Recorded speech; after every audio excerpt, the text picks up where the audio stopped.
The silent conquest, the morning sun cast long shadows across the mining platforms of New Brisbane when the stars began to move. Captain Alina Vasquez stood in the Colonial Command Center, watching the orbital sensors with growing unease. What had appeared as distant stellar objects 12 hours ago were now clearly artificial constructs, their angular forms cutting through space with predatory precision. "Ma'am, we're reading 47 vessels," reported Lieutenant Torres from the sensor station. "Configuration unknown, but they're big. Really big." Elena's weathered hands gripped the observation rail. New Brisbane wasn't exactly a military stronghold. The mining colony housed barely 30,000 souls, mostly families who had come to extract rare minerals from the asteroid belt. Their defenses consisted of 3 patrol boats, a handful of mining lasers, and the kind of optimism that had driven humanity to the stars in the first place. Dr. Marcus Chen burst through the command center doors, his usually pristine lab coat stained with hydraulic fluid and determination. "Alina, we need to talk. Now."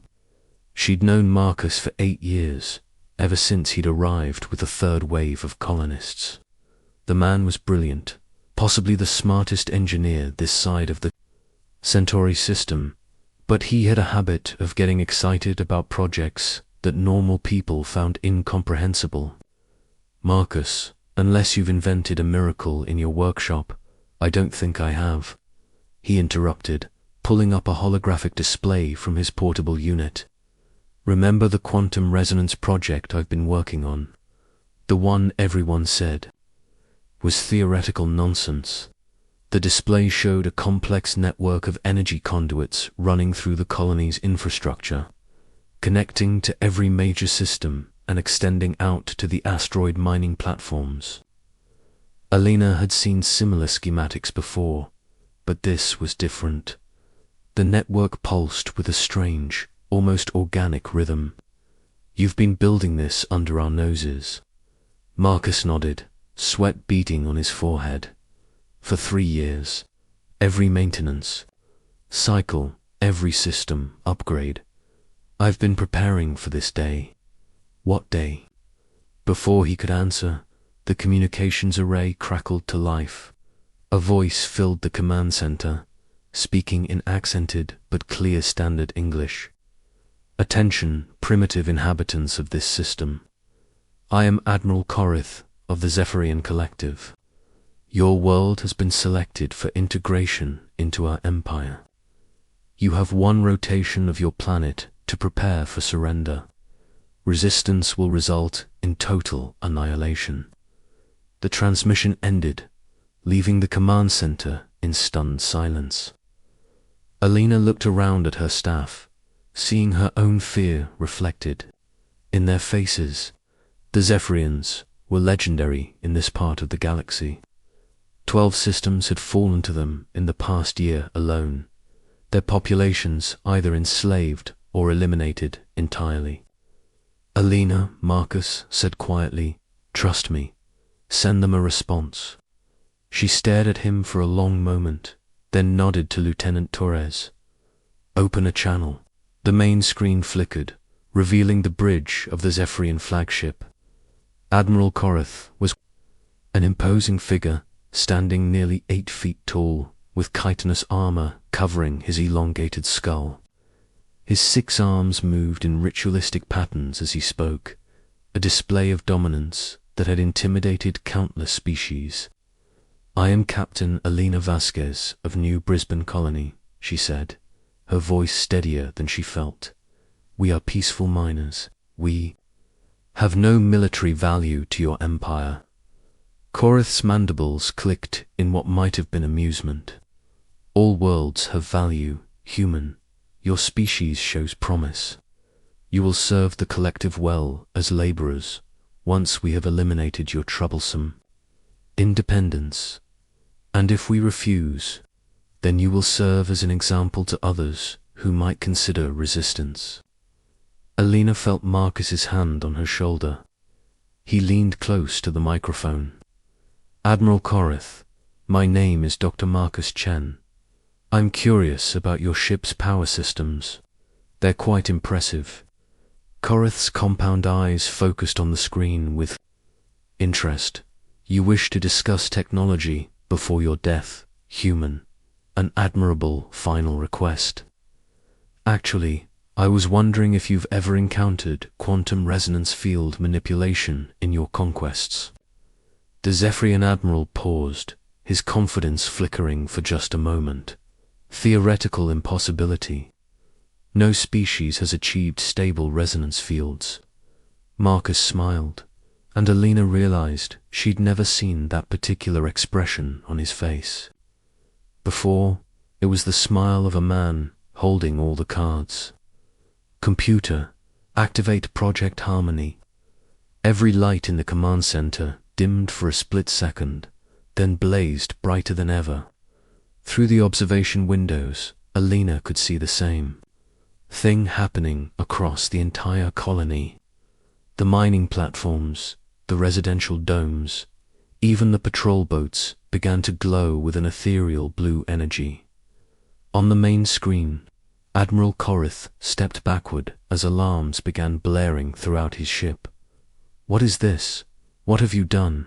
Something. Beautiful, Marcus replied. For 3 years, I've been building a quantum resonance network throughout this system. Every asteroid, every piece of mining equipment, every ship. It's all connected now, all vibrating at the exact same frequency. The Zephyrian fleet began to shudder. Alina watched in amazement as the massive warships started to resonate in harmony with the colonists' network. But instead of destroying them, the resonance field was doing something far more elegant. Your ship's weapon systems are offline, Marcus continued, consulting his readings. Your engines are functioning at minimum power.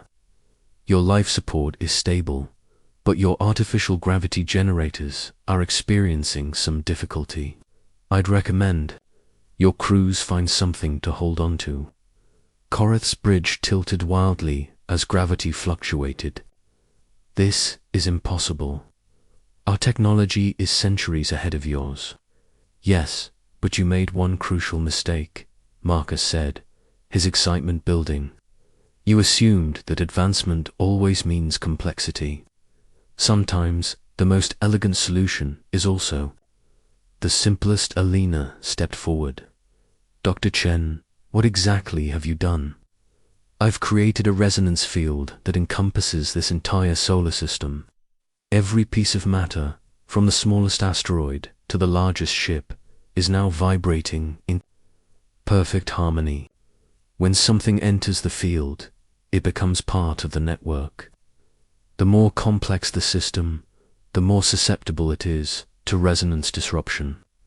The Zephyrian Admiral struggled to maintain his footing as his flagship continued to shake. You will release us immediately, or we will Yule what? Alina interrupted, feeling a surge of confidence she hadn't experienced in years. Your weapons are offline. Your ships are dancing to our tune. And frankly, Admiral, I'm not feeling particularly generous towards someone who threatened to enslave my people. Marcus pulled up another display, this one showing energy readings from across the system. The resonance field is self-sustaining now. It draws power from stellar radiation, cosmic background energy, even the movement of the planets. As long as this star burns, New Brisbane is protected. But even as he spoke, Alina noticed something troubling in his expression. Marcus, what aren't you telling me? He hesitated. The field has one more function. 3 days ago, when our long-range sensors first detected the Zephyrian fleet, I activated a quantum communication beacon. The message was brief, but it should have reached Earth by now. What message? Essentially, help.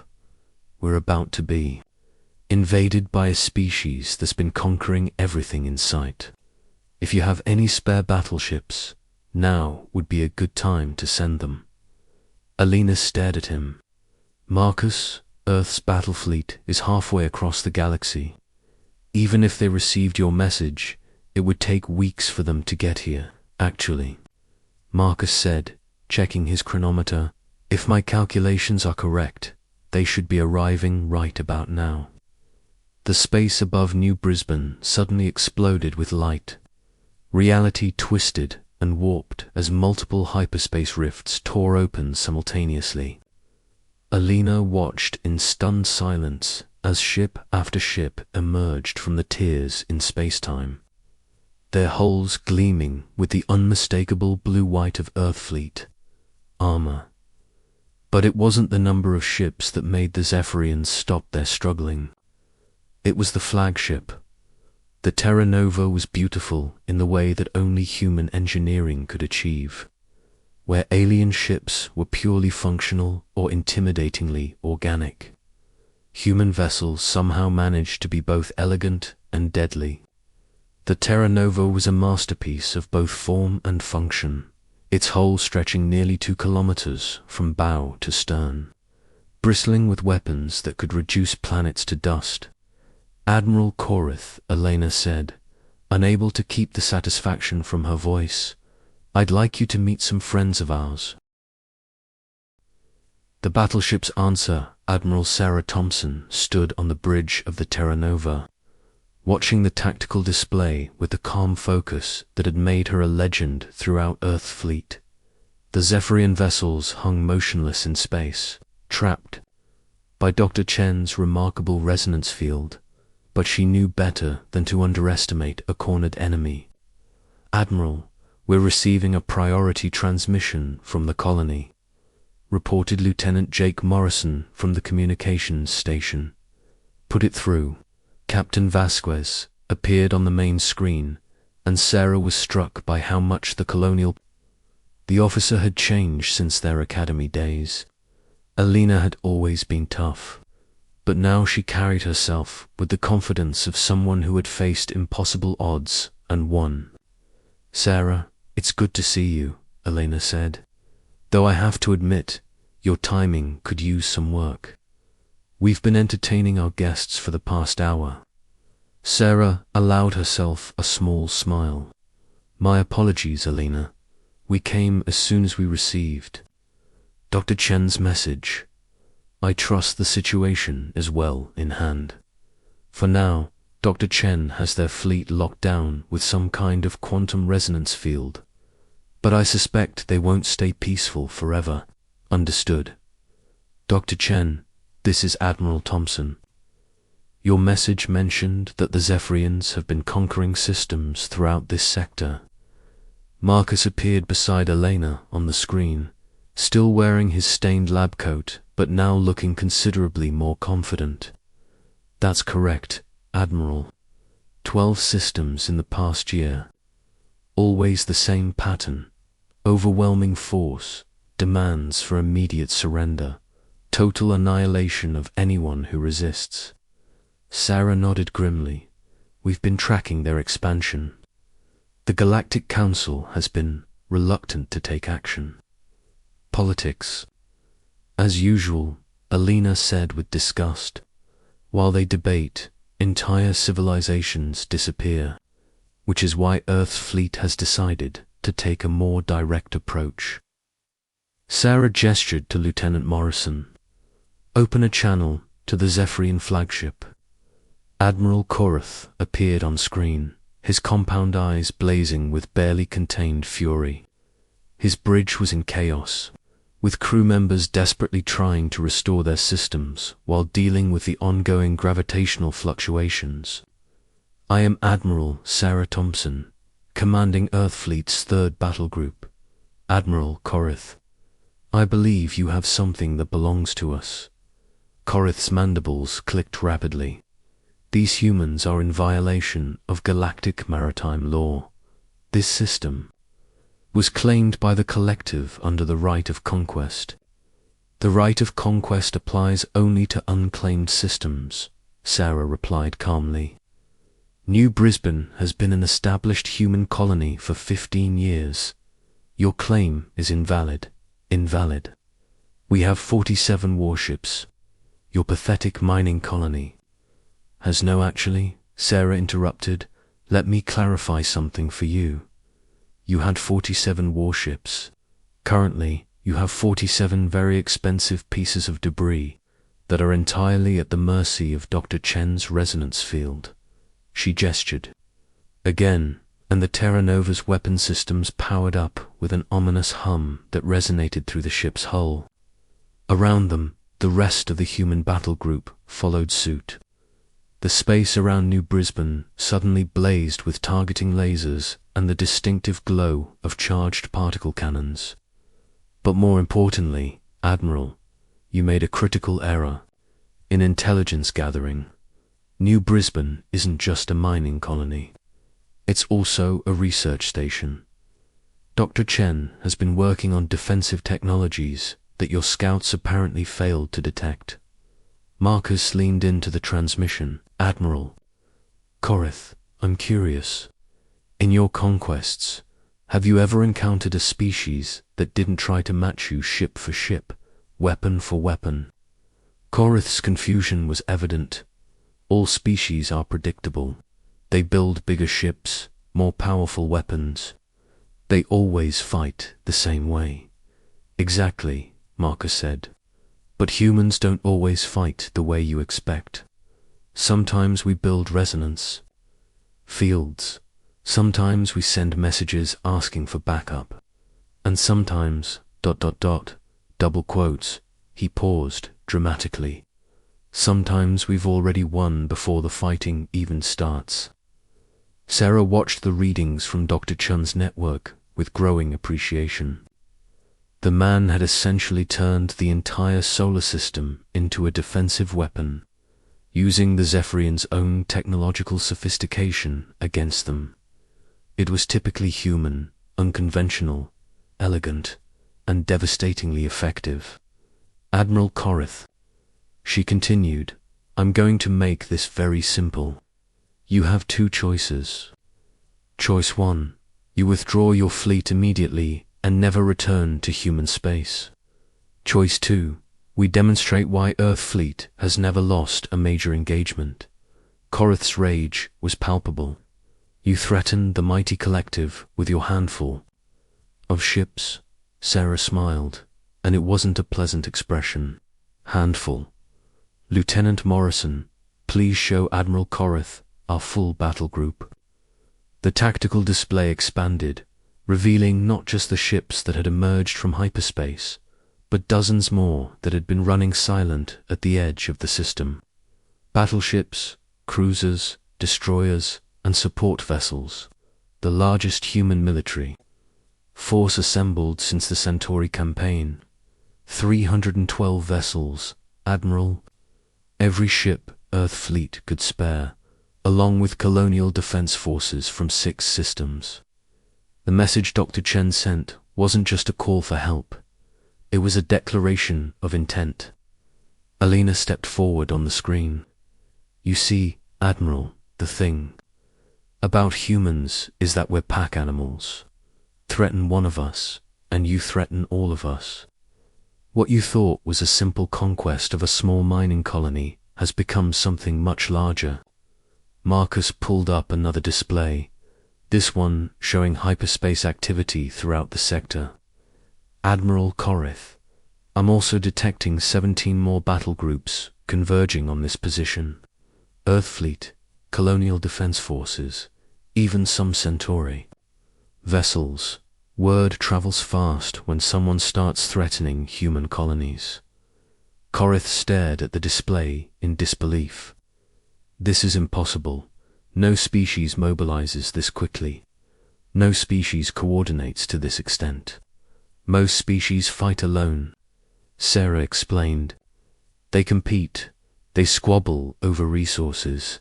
They maintain ancient grudges. Humans learned long ago that our greatest strength isn't our technology or our ships. It's our ability to work together when it matters most.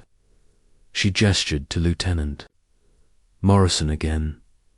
Open a general channel. All ships. Channel open, Admiral. Attention, all vessels, human and Zephyrian. This is Admiral Thompson. Today marks a turning point in galactic history. For too long, aggressive species have preyed upon peaceful colonies, secure in the knowledge that no one would challenge them. Today, that changes. Her voice carried across space to every ship in the system. Human crews listening with pride, Zephyrian warriors hearing their doom pronounced with calm certainty. The Zephyrian collective has built their empire on fear and superior firepower. But they made one critical mistake. They assumed that humanity would respond like every other species they've conquered. They assumed we would stand alone. The Terra Nova's massive engines ignited, positioning the battleship directly between the Zephyrian fleet and New Brisbane. Around them, the human battle group formed perfect attack formations with the precision of years of joint training.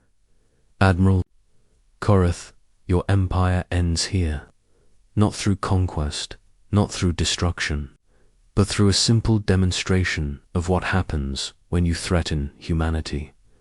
Dr. Chen's resonance field will hold your ships until you agree to our terms. Alina appeared on the screen again. The terms are simple.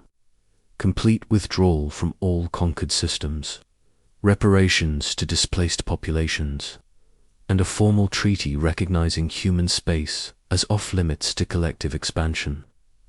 Korath's compound.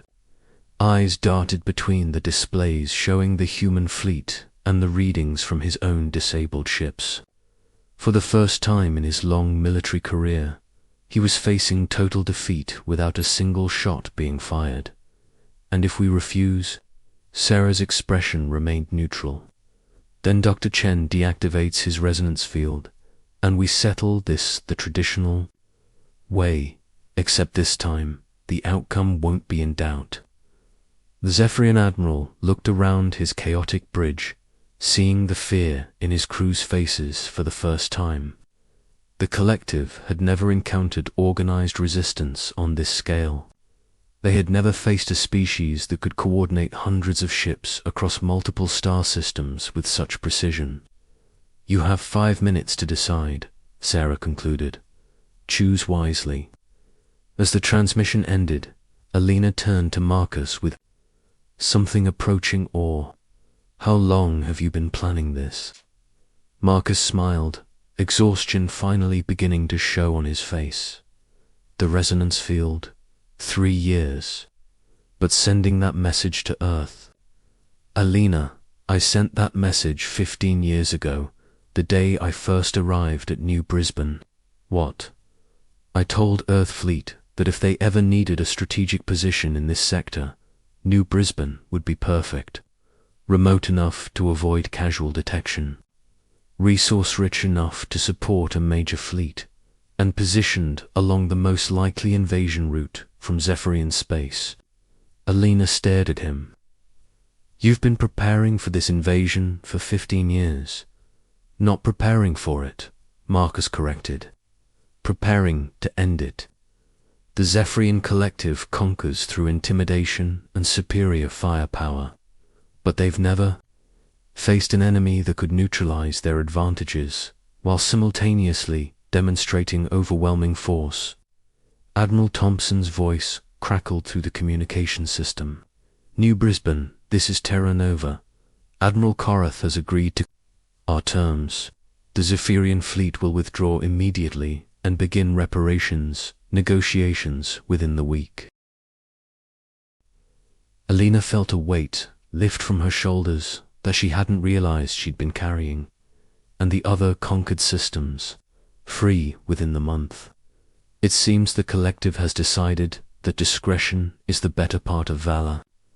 As the Zephyrian ships began their slow retreat, their system still compromised by the resonance field, Alina looked out at the human fleet that had crossed the galaxy to protect a small mining colony. The Terra Nova hung in space like a promise. Its weapons powered down, but its presence unmistakable.